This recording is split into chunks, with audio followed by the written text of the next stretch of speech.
संभल के बहाने एक बार फिर यूपी में हिंदू मुस्लिम की राजनीति गरमाने की तैयारी कर ली गई है और इस बार इसका मोहरा बनाया गया है संभल हिंसा की न्यायिक जांच रिपोर्ट को, जिसे गुरुवार 28 अगस्त को मुख्यमंत्री योगी आदित्यनाथ को सौंपा गया।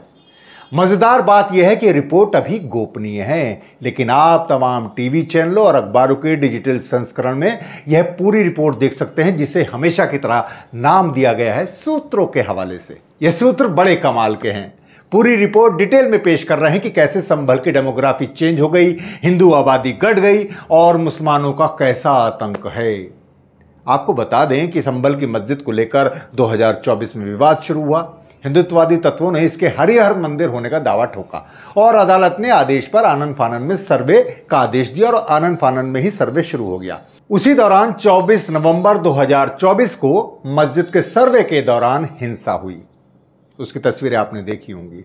इसी की जांच के लिए एक 3 सदस्यीय न्यायिक जांच आयोग बनाया गया, जिसकी अध्यक्षता सौंपी गई इलाहाबाद हाईकोर्ट के रिटायर्ड जज देवेंद्र कुमार अरोड़ा जी को। 2 अन्य सदस्य हैं यूपी के पूर्व डीजीपी अरविंद कुमार जैन और पूर्व अपर मुख्य सचिव अमित मोहन प्रसाद।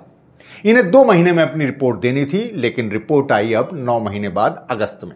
450 पन्नों की ये रिपोर्ट है और सरकार को सौंपी गई है।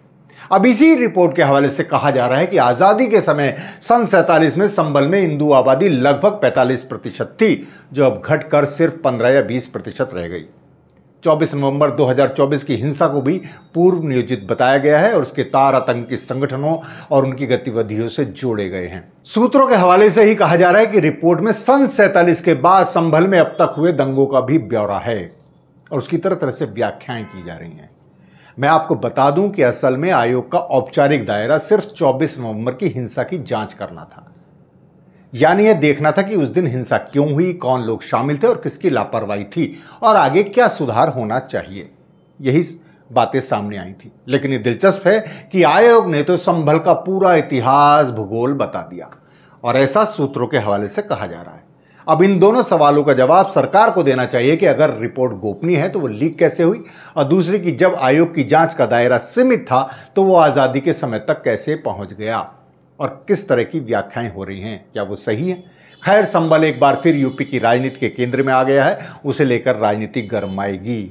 आपको याद रखना चाहिए कि जैसे ज्ञानवापी का मामला तमाम तूल दिया गया था लेकिन फिर ठंडे बस्ते में डाल दिया गया, ऐसा ही संभल का मामला है। बीच बीच में उठाया जाता है, फिर ठंडे बस्ते में चला जाता है। जानकारों का मानना है कि ये सब 2027 के यूपी चुनाव में काम आने वाले हैं।